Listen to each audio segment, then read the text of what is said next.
আসসালামু আলাইকুম রহমতুল্লাহ। কম্পিউটার একাডেমিতে তোমাদের জানাই স্বাগত। সুপ্রিয় তৃতীয় শ্রেণীর শিক্ষার্থীরা, আশা করি তোমরা ভালো আছো। আজ আমি তোমাদের সাথে আলোচনা করব ইংলিশের ইউনিট 1 লিসন 7 নিয়ে মূলত আলোচনা করব। তোমাদেরকে বলতে চাই, তোমরা যদি আমার চ্যানেল নতুন হয়ে থাকো এবং এই ইংলিশের ধারাবাহিক ভিডিওগুলো পেতে চাও, তোমরা অবশ্যই আমার চ্যানেলটিকে সাবস্ক্রাইব করে রাখবা। তারপর দেখো এখানে লিসন 7 কি বলতেছে যে ইন্ট্রোডিউসিং মাইসেলফ, অর্থাৎ নিজেকে কি করো, পরিচয় দাও, অর্থাৎ নিজের সম্পর্কে পরিচয় দাও। এই যে রিড অর্থাৎ পড়ো, কি পড়তে বলতেছে দেখো, আমাদের এখানে একটা প্যাসেজ দেওয়া আছে, প্যাসেজ সম্পর্কে পড়তে বলতেছে। তো চলো আমরা এর বাংলা অনুবাদ সহ দেখে নিই যে আসলে এখানে আমাদেরকে কি বলতেছে। তার মানে ইন্ট্রোডিউস মাইসেলফ মানে হচ্ছে নিজেকে কি করো, পরিচয় করানো, অর্থাৎ অন্যের সাথে নিজেকে পরিচয় করানো। রিড মানে হচ্ছে কি, পড়ো।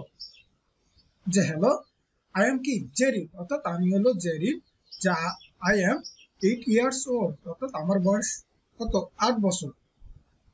তারপরে যে I am in class 3 at Mohanpur government primary high school, অর্থাৎ আমি মোহনপুর সরকারি প্রাথমিক বিদ্যালয় মূলত 3য় শ্রেণীতে পড়ি।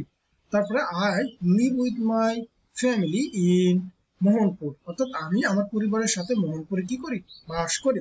তাহলে আশা করি তোমরা এতটুকু বুঝতে পারছো। তার মানে দেখো এখানে আমরা যদি একটু ভোকাবুলারি গুলো দেখি, যেমন যে গভর্নমেন্ট মানে হচ্ছে কি সরকারি, প্রাইমারি মানে প্রাইমারি, স্কুল মানে স্কুল, তারপরে যে ফ্যামিলি মানে হচ্ছে কি পরিবার, লিভ মানে হচ্ছে কি বাস করা। অর্থাৎ তোমরা একটু এখান থেকে এই ভোকাবুলারি গুলো একটু পড়ে নিবা। তারপরে দেখো আমাদের নিচে যদি আসি, আমাদের একটা কি দেওয়া আছে দেখো, এই যে বি নম্বর পেয়ার ওয়ার্ক বা জোড়াই কাজ দেওয়া আছে। চলো আমরা এই জোড়াই কাজটা এখন সম্পূর্ণ করব। তো দেখো আমাদের এই যে পেয়ার ওয়ার্ক মানেই হচ্ছে কত, জোড়াই জোড়াই কাজ। যে ask and answer the question, অর্থাৎ প্রশ্নগুলো জিজ্ঞেস করো এবং কি করো, উত্তর দাও। Look at the information in activity A, এবং অ্যাক্টিভিটি এ তথ্যগুলো দেখে মূলত এই কোশ্চেনের কি করতে হবে, অ্যানসার গুলো দিতে হবে। যেমন আমাদের ফার্স্ট কোশ্চেনটা কি ছিল, যে what is the girl's name, অর্থাৎ মেয়েটির নাম কি ছিল। তারপরে আমরা কি দেখলাম, যে জেরিন, তাহলে দি গার্লস নেম ইজ কি হবে, জেরিন। তারপর হাউ ওল্ড ইজ শি, অর্থাৎ তার বয়স কত। তার মানে কি, শি ইজ 8 ইয়ার্স ওল্ড, অর্থাৎ তার বয়স কত, 8 বছর। তারপরে দেখো আমাদের 3 নম্বর কোশ্চেনটা ছিল যে হোয়ার ডাজ শি লিভস, সে কোথায় বাস করে। তার মানে শি লিভস ইন মোহনপুর, সে মোহনপুরে কি করে, বাস করে। তারপর what class is she in, অর্থাৎ সে কোন শ্রেণীতে পড়ে। তার মানে she she is in class 3, তার মানে কি সে ক্লাস 3 তে পড়ে। তাহলে তোমরা বুঝতে পারছো যে তোমরা কিভাবে এই কোশ্চেনের আনসার গুলো করবা। তারপরে দেখো আমাদের সি নম্বর কি দিয়েছে, যে complete the table with the information, অর্থাৎ এই নিচে টেবিলটি আমাকে কি করতে হবে, পূর্ণ করতে হবে। কোন information of Jerry from activity, অর্থাৎ অ্যাক্টিভিটি এ তে যে জেরি সম্পর্কে যে ইনফরমেশন গুলো দেওয়া আছে, সেই ইনফরমেশন নেই মূলত এই অ্যাক্টিভিটি সিটা আমাকে কি করতে হবে, কমপ্লিট করতে হবে। চলো আমরা এই অ্যাক্টিভিটিটা একটু দেখি যে কিভাবে আমরা এটা কমপ্লিট করতে পারি। দেখো এই যে অ্যাক্টিভিটি এ হতে তথ্য নিয়ে মূলত টেবিলটি কি করতে হবে, পূরণ করতে হবে। যেমন ফার্স্ট কি ছিল, যে নেম বা নাম কি তার, তারপরে তার নাম ছিল হচ্ছে কি জেরিন। তারপর এজ, অর্থাৎ তার বয়স কত ছিল বলো তো, তার মানে 8 বছর। তারপরে ক্লাস, অর্থাৎ শ্রেণী কি ছিল, সে 3য় শ্রেণীতে পড়ছে। তবে স্কুল নেম কি ছিল, যে মোহনপুর প্রাইমারি স্কুল, অর্থাৎ মোহনপুর প্রাথমিক বিদ্যালয়ে সে পড়াশোনা করছে। অর্থাৎ এইভাবে তোমরা কি করবে, এই টেবিলটাকে পূর্ণ করবে। আশা করি তোমরা এতটুকু বুঝতে পারছো। এইবার আমরা যদি নিচের দিকে আসি, দেখো তো আমাদের এখানে কি বলতেছে, যে লেটস প্র্যাকটিস, চলো আমরা এখন অনুশীলন করব। আমরা যেগুলো জানলাম এগুলোর উপর আমাকে এখন কি করতে হবে, প্র্যাকটিস করতে হবে। অর্থাৎ ইউজ দ্য কারেক্ট ওয়ার্ডস, অর্থাৎ সঠিক কি শব্দটা ব্যবহার করো। ফ্রম দ্য বক্স, অর্থাৎ এই বক্সের যে সঠিক শব্দটা আমাদের কি করতে বলতেছে, ব্যবহার করতে বলতেছে। And to make the text meaningful, এবং এই যে নিচে যে টেক্সটটা দেওয়া আছে, টেক্সটটাকে একটা অর্থপূর্ণ করে তুলতে বলতেছে। দেখো আমরা কি দেখি, যে the girl's name is Jerry, অর্থাৎ এই বালিকাটার নাম কি ছিল, আমার হচ্ছে জেরি।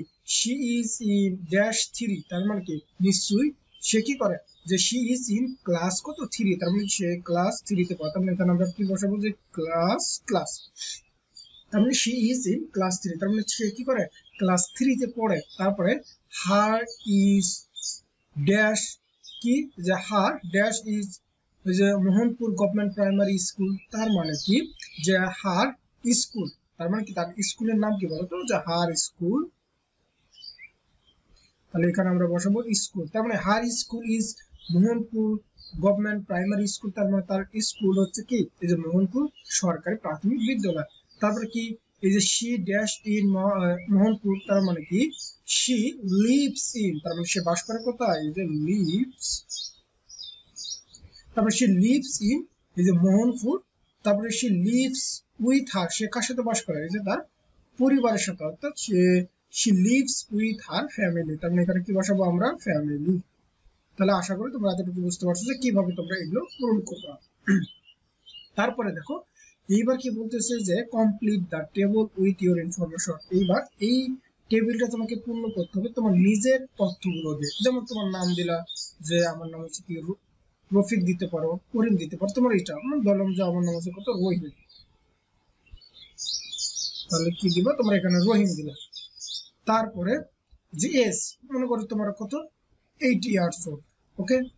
তারপরে ক্লাস কি, যে হচ্ছে 3, তাহলে তোমরা কি দিবা এখানে হচ্ছে 3।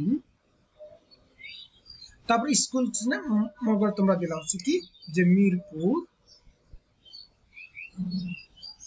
মিরপুর প্রাইমারি স্কুল,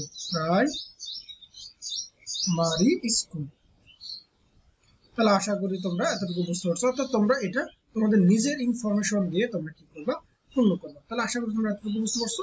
তাহলে আজকের মতো এই পর্যন্ত। আমি পরবর্তী ভিডিওতে মূলত হচ্ছে ইন্ট্রোডিউসিং সামওয়ান নিয়ে মূলত আলোচনা করবো। তাহলে তোমরা সকলে ভালো থাকবা, সুস্থ থাকবা, আল্লাহ হাফেজ।